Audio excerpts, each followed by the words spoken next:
Salutations everybody, it is Matty here today. Hope you're all doing absolutely excellent. Today we're gathering to talk about Bethesda. We're going through a slew of stories from former, long-standing developers at Bethesda Game Studios. One thing I've really struggled with when it comes to Bethesda Game Studios is as they started to make more great games back to back to back, starting in 2003 with Morrowind going all the way into Skyrim and into Fallout 4, is myself and many other fans were like, yo, we want more of these. So we were always pushing for Bethesda to grow.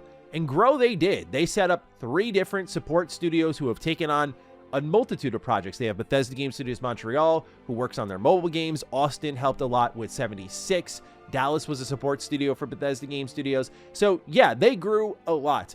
But in that transition, they've started to lose the thing that I think defined them most, and especially nowadays would be extremely useful, and that is long-standing employees. One of the defining traits of Bethesda Game Studios that really drew me to them besides their games is that they hung with their team for an incredibly long period of time. It was common for most people at the team to be there for a decade. Now, this is still a big part of the Bethesda Game Studios DNA, but more people than not have only been there for, say, a handful of years at Bethesda Game Studios because they've grown so exponentially compared to the 80 to 100 person team that they were making a lot of our favorite games. I say all of this because today we're getting into comments from both Nate Perkypile at Game Developer Conference as well as Jeff Gardner. These may not be names that you've heard a lot about unless you've closely studied Bethesda Game Studios. Normally we're talking about a Todd Howard and Emil Pagliarulo or something like that, but Nate Perkypile was the lead artist and world artist for many of Bethesda's best games, in particular Fallout. And when it came to Jeff Gardner, this guy is an absolute stud. Like, he was there as the lead producer, designer for some of Bethesda's greatest games as well, all the way up to Skyrim. Now, we have a lot of these stories shared from these ex-Bethesda developers to kind of see the truth, the inside game on Bethesda Game Studios, and what has changed from their point of view. I think it's really easy. I'm sure you just go down in the comments. No doubt people have made their own judgment calls on why Bethesda Game Studios has changed, whether it's a game like Starfield, which chases the idea of bigger is better and losing the focus on what I think Skyrim does, where bigger and quality can live together. But what does it look like for someone who spent 15 years there and has seen them transform? What does that look like to them now? What pushed them away? What led to them making that jump? I think there's a really interesting conversation there, so I'd like to have it. We're going to read, again, a ton of stories, so welcome and welcome all. Get ready. Time to talk about some Bethesda Game Studios. If you're new here, consider subscribing. First one is an article from PC Gamer titled, "By the time Bethesda was on Starfield, you'd basically get in trouble for breaking schedule," says former dev. A lot of the great stuff within Skyrim came from having the freedom to do what you want. Many attribute Starfield's muted response to the idea that Bethesda has grown a bit, well, sterile and rigid. It's a sentiment backed up by former Bethesda dev Nate Perkypile, who quit over a deluge of meetings, and we'll talk about that in a little bit, as well as a more restrictive corporate structure that had worn him down over time. Quote, "While I enjoyed working at Bethesda a lot when we were about 65 to 110 people on Fallout 3 and Skyrim, I enjoyed it a lot less as it grew and grew," end quote. Perkypile had more to say about his years at Bethesda when PC Gamer caught up with him at Game Developer Conference 2025. He recalls those halcyon days of Skyrim with no small amount of nostalgia. Quote, "We had quite a bit of freedom to do stuff. The one that people know about was Blackreach. That was not on schedule at all. Like, we just kind of did that on the side and put it in. Skyrim's werewolves," Perkypile adds, "were another novel concept and, pointedly, a passion project as well. Quote, that was a whole side project from somebody. Originally, it was just dudes with dog heads, and someone took it upon themselves to make it awesome." Ultimately, he reckons that, quote, "a lot of the great stuff within Skyrim came from having that freedom to do what you want, as opposed to a game with this whole checklist design and design by committee." In other words, maybe what Starfield needed was space werewolves or a space Blackreach. Alas, Perkypile thinks, quote, "you would basically get in trouble for doing that in the modern era of Bethesda, because everything does have a cost. It's not even unreasonable, mind." He's quick to clarify, if everyone is doing that within 500 people, it's a mess. But with, 100 people, it's much more manageable and where a lot of the interesting things come from, end quote. This is an interesting set of statements to me because Skyrim, you can feel it in its open world, does have that sense of like each corner was personally designed by someone else on the team. And that is where that freedom really shines through in a strong way, because then the world comes to life because you have so many different viewpoints and creatures and characters and loot representing all of these corners of the world. I love how in Skyrim you can step into a dungeon and it's likely a story of some kind, and it's very self-contained. So that dungeon is its whole story, and when you leave, the quest is over and you don't have to go back there. Like, it's over and done with. But it's funny because Bethesda Game Studios fans like myself, growing up when I was like 18, we were talking about Fallout 4 and the gap between that and other games. I was like, Bethesda's got to get more staff on board to push these single games out. But Bethesda Game Studios has now become so large and corporate in that they are a multi-project team. They are doing more than ever before. There's no doubt about that. When you look at the consistency of their releases, they have DLC schedules where, you know, Starfield's getting an expansion this year. We're hearing about the Oblivion remake, which is coming from another team, but Bethesda no doubt is involved in that. You also got to throw in there Fallout Shelter, Elder Scrolls Blades, Elder Scrolls Castles, Fallout 76. These are all mobile games that they've continued to push, or updates for live service games that they've continued to push, all while trying to make Elder Scrolls 6, right? Like, this is just recent stuff. Oh, and throw the Fallout TV show in there. So yeah, it's a lot different from the company that was just going from Oblivion to Fallout 3, Fallout 3 to Skyrim, Skyrim to Fallout 4. You know, the biggest jump we saw in that stretch was, oh my God, Bethesda Game Studios made Fallout Shelter an amazing mobile game before Fallout 4 came out. By getting bigger, Bethesda does have to design by checklist, as Nate put it. And in particular, where I can at least say I felt it is less in Starfield, you know, as a base game. I think there are parts where, of course, like the procedural stuff is really bland. But I think about it with Shattered Space, where I mentioned in my review, and this is way before these comments were ever submitted, it felt like a lot of boxes were checked, but nothing personal was put into it. And that is something that I think not just Bethesda, but a lot of AAA devs are struggling with, is you can't tell just that personal story when you have like hundreds or thousands of people involved in crafting that tale. Continuing on with Nate, though, there was another article here. Former Bethesda dev who quit Starfield to go solo says it's much less stressful as an indie, which, by the way, interesting comment there I'll get into, without daily meetings or office politics. It's very refreshing to just care about the game. Perkypile, founder of Just Perky Games, worked on Blood Rain 2, Aeon Flux, and Metroid Prime 3, then spent a full 14 years at Bethesda Game Studios, where he was a lead artist and world artist on games like Skyrim, Fallout 3, Fallout 4, and 76. And if you look at any of those games, guy did a really good job. All those games are beautiful in their own ways as far as I'm concerned. The worlds are fantastic. Now, during the development of Starfield, however, Perkypile left Bethesda to create his own studio. I caught up with him at Game Developer Conference in San Francisco last week and asked him about his experience of going from a team of over 500 to a studio that is pretty much just him. Quote, "It was time. I had been there so long, and Starfield wasn't super my thing. I just mostly went there for Fallout, which worked out great since 10 of those years were just Fallout games," end quote. I asked him if at any point after leaving Bethesda, he had any second thoughts or doubts. Quote, "No," he said bluntly, then laughed. "Honestly, it has been so much less stressful as an indie, even though it's like, yes, I am not making money until I ship something," end quote.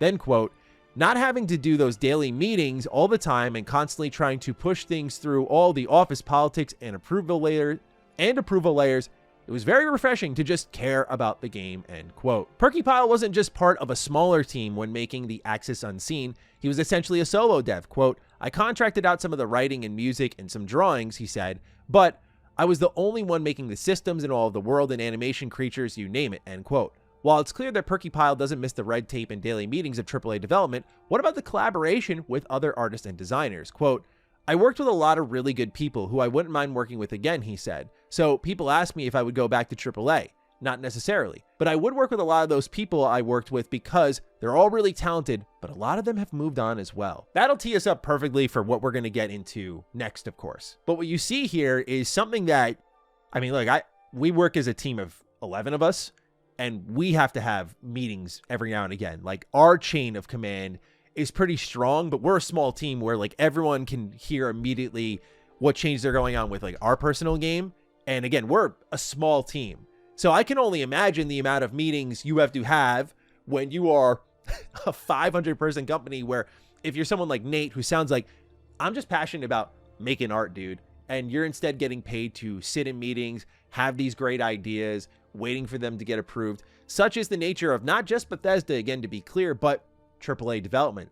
It's why, again, we saw a similar thing in press when kind of funny, or I worked there, Last Stand Media was formed. You had these people tired of the typical way games journalism is done, and these individuals leave to go ahead and start something new. Same thing with game development. We're seeing so many experienced developers create these studios off on their own, trying to take all of the wealth of experience they've learned from AAA and put it into an indie project, and pretty much saying, like, I can do this better on my own and it'll be quicker and more efficient. And some have succeeded, but a lot of legacy studios have kind of gone up in flames, right? We've seen plenty of projects, particularly with BioWare legacy studios, where people have lost funding, and especially in 2025, as we will talk about with one of these stories, funding is tough to come by right now. But let's get into another developer who used to work at Bethesda Game Studios for a long time. We're talking about Jeff Gardner. Jeff Gardner went on to make his own team called Something Wicked Games, but this guy was a major part of the success for something like Skyrim, but also, more importantly, a big reason, the reason why Fallout 76 was able to turn around when he was project lead. So let's start off with a story about Skyrim and how important these types of players are to the team, because I don't think anyone is at Bethesda quite like this. Skyrim was personally rebalanced by producer Jeff Gardner just 2 weeks before the launch. Well, I hope this is good. And given that Skyrim is one of my favorite games of all time, and I just love being in that world, and like the fighting feels good enough for the era it came out in, the fact that this whole huge game, like you remember back then, right? This was a genre-defining game, an open-world-defining game, but RPG-defining game. Like, it was the game to chase after, and for many people, still the game to chase after, right? Like, it is arguably Bethesda's magnum opus. The fact that this whole thing was balanced in 2 weeks, given its scale, incredible. So let's read this story. Skyrim was just getting ready to launch. It was mere weeks away, but former Bethesda producer Jeff Gardner and the designers were in the midst of a disagreement over balance. This led Gardner, who also had years of creative and design experience, to take matters into his own hands. Quote, "I had this fight with the designers at the time," says Gardner. "They wanted to do things through data and simulations, and I was like, but the player does things like backups and double taps. And they would run AI simulations where an NPC and a monster would fight each other, and if over 10 times the simulated player won more than 50%, then it was balanced. But I was like, they're not backing up. The AI only does so many things," end quote. Essentially, the article writes, the AI was not acting like a human player. It was just attacking. Thus, Skyrim would only feel balanced for players who ignored a lot of basic combat mechanics. And Gardner had already seen something like this happen in a previous Elder Scrolls game, Oblivion. Quote, "So you had this problem in Oblivion with clan fear, where they get you into these things called stun locks, which is the most frustrating thing to a player. But the AI, when it got stun locked, would be doing something different than the player would be doing. So on Skyrim, I came in and I went through and I played the game with all these different archetypes, and then I would tweak the creatures and the weapons and stuff. Right before it shipped, I spent 2 weeks doing that, and I was like, well, I hope this is good," end quote. This was something he felt he could do, though, because he had, quote, "built respect with the designers," end quote. But not all producers come from a design background, and so they don't get into the nitty gritty. Quote, "There's a lot of producers who don't, and probably a lot of producers who shouldn't. Not to cast stones against my fellow producers, I was in a unique position where I had done the creative work for a lot of years, and at a high level where I was responsible for these decisions," end quote. So yeah, like one of the best, biggest open world games of all time got balanced in 2 weeks by one man. This is the difference in Bethesda Game Studios nowadays. Could you imagine that happening with Starfield, with the sheer amount of people working on that team and the sheer scope of that game? Could that happen? The answer is obvious, but that is the difference between Bethesda back then and Bethesda now, why so many of their fans advocate for still making their big games. Like Skyrim size is more than enough. I've put thousands of hours into Skyrim, but that it's intimate and it's in this, I guess, small enough size where a single person can go in and rebalance the whole thing. This reminds me a lot of the story about Sonic, where the rings were added in like the final week of development. Crazy to think about. However, like I mentioned, Jeff Gardner was responsible for beginning the turnaround for Fallout 76 with Wastelanders, but how was it at launch, right? We already know it was a pretty sad tale. Well, speaking with PC Gamer, Jeff Gardner discussed the roller coaster ride of making and maintaining Fallout 76. Quote, working on a live service game comes with a lot of stress because it doesn't just go away, said Gardner, who was at Bethesda for 15 years before founding Something Wicked Games. In fact, Gardner faced negative feedback while out and about in his daily life at one point. Quote, I got yelled at in an Apple store. I'll never forget that, end quote, he said. Quote, when you put out a game that's that maligned, especially on a team that has had such success, the morale is doubly bad internally, Gardner said. So it was my job to make the people who are making the game like the game, end quote. Ultimately, Gardner takes pride in Fallout 76, pointing out how, quote, it's a very unique game, end quote. The difficult journey with the title also has placed the online RPG as one of his top career achievements. Quote, people always ask, what is your favorite game you've worked on? Because Fallout 76 was such a difficult game and then it turned around into such a successful game, it is actually probably my favorite, end quote, he said. This is important because now you're seeing a man who's paid his dues, right? Like you want to talk about a company man? This man single-handedly helped balance Skyrim and then took on 76, went through the whole flop, then got it turned around, did Wastelanders, and left. Now, what's going on with Jeff Gardner, right? That is the interesting part of this story and kind of what I said about legacy developers and studios. And there's no one in this industry I am rooting for more for an amazing success than this dude. I've had the pleasure of actually meeting him in person, and such an awesome guy, and just shares so much brilliant insight. Like for me as a new dev, like he's been kind enough to share information with me on just things like getting a budget. What's that like? Just again, really stand up dude. Now, when he started Something Wicked Games, he raised $13 million through NetEase Games. In that process, I was starting to get hyped. I was kind of taking the distanced approach to seeing when we got gameplay, how things were looking here. But what they were making was a game called Wordsong, and they were recruiting ex-Obsidian and Bethesda talent, and the ones that I think you would care about the most. One who I talk about a lot here on this channel, who I think is an unsung hero at Bethesda Game Studios, is Will Shen. Will Shen was the guy who did the quest direction for Far Harbor, which I think was an amazing clapback from Bethesda of like, no, it's not Creation Engine. We just had like a different direction for what Fallout was going to be with 4, which I get why people had an issue with. But then went on to do the quest in Starfield, which I personally really enjoyed. He, alongside an Obsidian veteran, went over to Jeff Gardner's studio to work on this game, which sounds like it was going to be almost very Elder Scrollsy. But now, all these years later, as we'll get into with the woes of the AAA side of the industry, here's where we're at. Fallout and Obsidian veterans ditch open world game plans as team shrinks to a skeleton crew.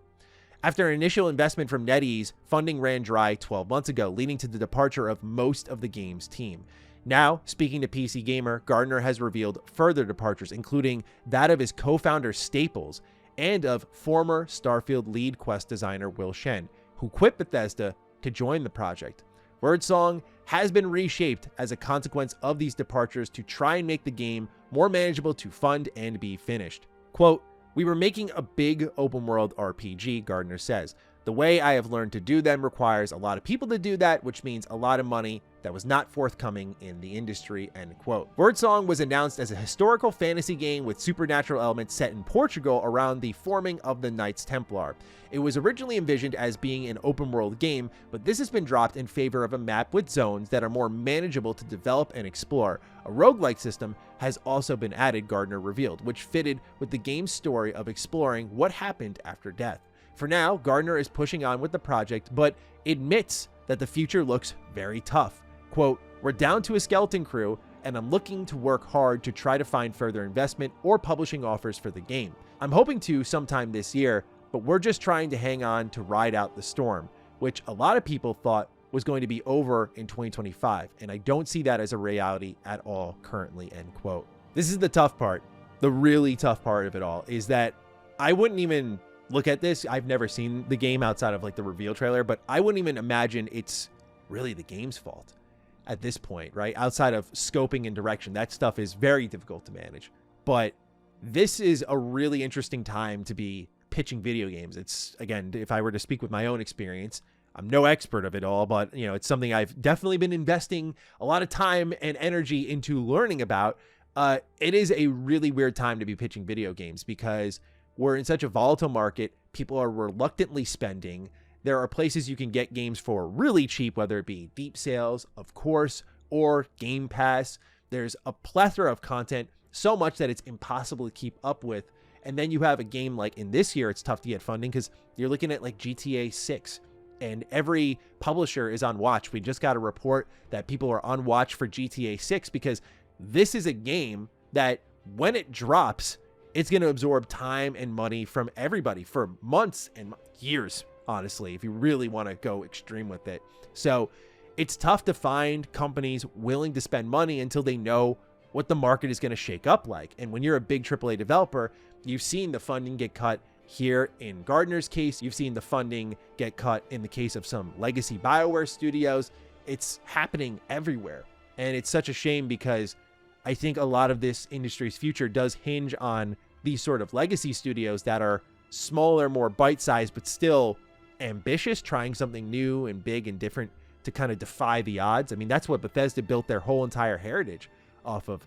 But we're seeing here, it's not looking super bright here. So wishing them the best. But this is just a look into what's kind of going on with ex-Bethesda developers that I thought was really interesting, and getting a look behind the changes, the truth at Bethesda Game Studios. So I leave it in your hands now. Let me know what you think about all of this down below. Very keen to get your thoughts. Other than that, take excellent care of yourselves, and I will catch you in the next video. Stay sexy, stay active. I love you all. Peace.